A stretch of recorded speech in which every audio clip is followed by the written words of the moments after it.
നമസ്കാരം. തടി കയറ്റിക്കൊണ്ടുവന്ന ഒരു ലോറി ഇടിച്ച് തൃശ്ശൂർ ജില്ലയിലെ നാട്ടികയിൽ 5 പേർ മരിച്ചു. അതിൽ 2 പേർ കുട്ടികളാണ്. ഏതാണ്ട് 6 പേർ ഗുരുതരമായി പരിക്കേറ്റ് കിടക്കുന്നു. പലരുടെയും കൈകാലുകൾ മുറിഞ്ഞു പോയിരിക്കുന്നു. അതായത് അവർ മരിച്ചില്ലെങ്കിലും മരിച്ചതിന് തുല്യമാണ്. കേരളത്തെ നടുക്കിയ ഒരു വാർത്തയാണ് ഇന്ന് രാവിലെ പുറത്തേക്ക് വന്നത്. പക്ഷെ നമ്മുടെ ചാനലുകളിൽ എത്രമാത്രം പ്രാധാന്യമുണ്ട് ആ വാർത്തയ്ക്ക്. നമ്മുടെ ഓൺലൈൻ എഡിഷനുകൾ, നമ്മുടെ പത്രങ്ങളുടെ ഓൺലൈൻ എഡിഷനുകളിൽ ആ വാർത്തയ്ക്ക് എത്ര പ്രാധാന്യമുണ്ട്. നമ്മുടെ സാമൂഹ്യ മാധ്യമങ്ങളിലെ നിലവിളികൾ ആരെങ്കിലും കേട്ടോ? എന്തുകൊണ്ടാണ് നമ്മൾ ഇത്രയും ദുഷ്ടന്മാരായി മാറുന്നത്? അങ്ങ് ശിരൂരിൽ ഒരു മനുഷ്യനെ കാണാതെ പോയപ്പോൾ നമ്മൾ എത്ര ദിവസങ്ങൾ ഉറക്കളച്ച് അതിനുവേണ്ടി കാത്തിരുന്നു. ഇങ്ങ് പത്തനംതിട്ടയിൽ ഒരു പെൺകുട്ടിയെ 24 മണിക്കൂർ കാണാതെ പോയപ്പോൾ നമ്മൾ മറ്റെന്തെങ്കിലും ചെയ്തോ? നമ്മുടെ സോഷ്യൽ മീഡിയ, നമ്മുടെ മാധ്യമങ്ങൾ, നമ്മുടെ ചാനലുകൾ എല്ലാവരും ഉറക്കളച്ച് കണ്ണിമ വെട്ടാതെ കാവൽ നിൽക്കുകയായിരുന്നു ആ വാർത്തയ്ക്ക് വേണ്ടി. എന്നാൽ ഈ കൊച്ചു കേരളത്തിൽ നടു റോഡിൽ അതിദാരുണമായ ഒരു അപകടത്തിൽ 5 പേർ കൊല്ലപ്പെടുകയും 6 പേർ ഗുരുതരമായ പരിക്കേൽക്കുകയും കൊല്ലപ്പെട്ടവരും പരിക്കേറ്റവരിലുമൊക്കെ ധാരാളം കുട്ടികൾ ഉണ്ടാവുകയും ചെയ്തിട്ടും നമ്മൾ എന്തുകൊണ്ടാണ് നിലവിളിക്കാത്തത്, വിലപിക്കാത്തത്, ഹാഷ്ടാഗ് തുടങ്ങാത്തത്? അവർ നാടോടികളായതുകൊണ്ട്.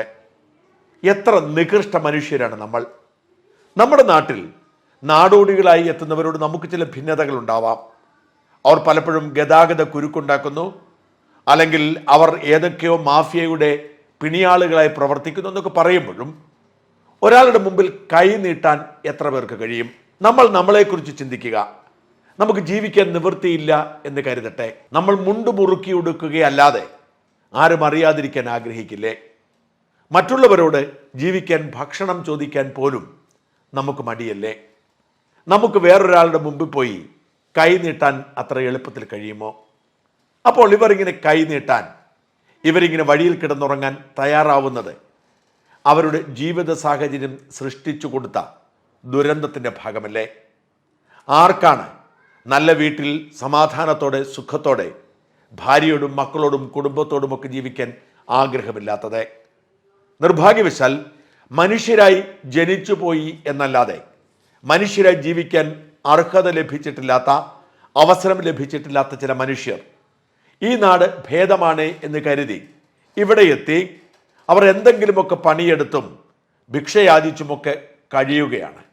അവർക്ക് കിടന്നുറങ്ങാൻ ഭൂമിയോ വീടോ സ്ഥലമോ ഒന്നുമില്ല.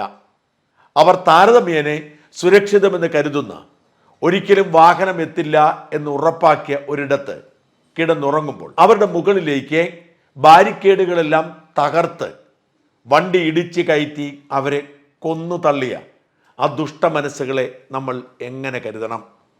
ഇത് അപകടമാണ് എന്ന് പോലും ഉറപ്പാക്കാൻ കഴിയില്ല. വഴിയിൽ കുറേ ആളുകൾ നിരന്നു കിടക്കുന്നത് കണ്ടപ്പോൾ അവരെ കൊന്നുകളയാൻ ഒരു വിനോദത്തിനു വേണ്ടി തോന്നിയതാവാം. പലപ്പോഴും വേട്ടയ്ക്കിറങ്ങുന്നവരെ കുറിച്ച് ഞാൻ അത്ഭുതപ്പെടാറുണ്ട്. മൃഗങ്ങളെ കൊന്നു തള്ളി അതിൽ ആനന്ദിക്കുന്ന വേട്ടക്കാർ ഏതുതരം മനസ്സാണ് അവർക്കുള്ളത്? അതിന് തുല്യമാവാം ഒരുപക്ഷെ ഈ അലക്സും ജോസും നടത്തിയത്. 2 പേരും മദ്യപിച്ച് മതോന്മത്തരായി വാഹനം ഓടിക്കുന്നു. ജോസാണ് യഥാർത്ഥത്തിൽ ലൈസൻസ് ഉള്ള ഡ്രൈവർ. പക്ഷേ ഇങ്ങോട്ടുള്ള യാത്രക്കിടെ ജോസ് മദ്യലഹരിയിൽ വണ്ടി ഓടിക്കാൻ കഴിയാത്ത ആളായി മാറുന്നു. ജോസിനേക്കാൾ ഭേദമാണ് കൂടെയുണ്ടായിരുന്ന ക്ലീനറായ അലക്സ്. അതുകൊണ്ട് അലക്സ് തനിക്ക് ലൈസൻസ് ഇല്ലാതിരുന്നിട്ടും ആ വാഹനം എടുത്ത് ഓടിക്കുന്നു. വാഹനത്തിന് നിയന്ത്രണം വിടുന്നു. എതിലേക്കോ കടന്നുപോയി 5 പേരുടെ ജീവനെടുത്ത് 6 പേരെ മൃതപ്രായരാക്കി അലക്സിനെയും ലോറിയെയും പരിസരത്ത് കളിച്ചുകൊണ്ടിരുന്ന കുട്ടികൾ തടഞ്ഞു നിർത്തുന്നു. ആ ലോറിക്ക് അതിനപ്പുറത്തേക്ക് കടന്നു പോകാൻ പറ്റാത്തത് കൊണ്ടാണ് അവർ നിർത്തിക്കൊടുത്തത്. അല്ലെങ്കിൽ തടയാൻ ചെന്ന നാട്ടുകാരുടെ പുറത്തും അവർ കയറ്റുമായിരുന്നു. ഈ ജോസും അലക്സും ചെയ്തിരിക്കുന്നത് കൊലപാതകമാണ്. ആ കൊലപാതക കുറ്റത്തിന് മനഃപൂർവ്വമല്ലാത്ത നരഹത്യാ കുറ്റം ചുമത്തിയാൽ പോരാ. മദ്യപിച്ച് ലൈസൻസ് ഇല്ലാതെ ലോറി ഓടിച്ച് 5 പേരുടെ ജീവനെടുത്ത ജോസും അലക്സും വാഹനാപകടത്തിന് ശിക്ഷിക്കപ്പെടേണ്ടവരല്ല. നേരെ മറിച്ച് കൊലപാതകം നടത്തുക എന്ന ലക്ഷ്യത്തോടെ ബോധപൂർവം മദ്യപിച്ച് ലഹരിക്കടിമയായി ലൈസൻസ് പോലുമില്ലാതെ ഏതാണ്ട് 2 ടൺ തടിയോടുകൂടി ആൾക്കൂട്ടത്തിനിടയിലേക്ക് ആനന്ദത്തിന് വേണ്ടി വണ്ടി ഇടിച്ച് കയറ്റി കൊന്നുകളഞ്ഞു എന്ന കേസാണ് ചുമത്തേണ്ടത്. അവർ ഒരു ദിവസം പോലും പുറത്തിറങ്ങാൻ പാടില്ല. 5 പേരുടെ ജീവനും 5 പേരെ കൊന്ന കേസായി ചിത്രീകരിച്ച് അവർ ജീവിതകാലം മുഴുവൻ ജയിലിൽ കിടക്കണം. ജീവപര്യന്തമോ വധശിക്ഷയാണ് അവർക്ക് വിധിക്കേണ്ടത്.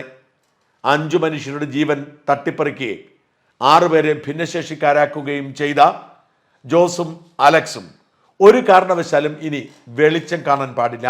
അപകടം എന്ന് പറഞ്ഞ് മനഃപൂർവ്വമല്ലാത്ത നരഹത്യയ്ക്ക് കുറ്റം ചുമത്തി അവരെ വിട്ടുകൊടുക്കരുത്. അവർ കൊലപാതക കേസിൽ വേണം അഴിയെണ്ണാൻ. അതിനേക്കാൾ പ്രധാനപ്പെട്ടതാണ്, നാടോടികളായതുകൊണ്ട് മാത്രം അവരുടെ ജീവനെക്കുറിച്ച് നമുക്കൊരു വിലയുമില്ലാത്തത്. അവരെക്കുറിച്ച് നമ്മൾ സഹതാപമോ സോഷ്യൽ മീഡിയ ക്യാമ്പയിനോ തുടങ്ങാത്തത്.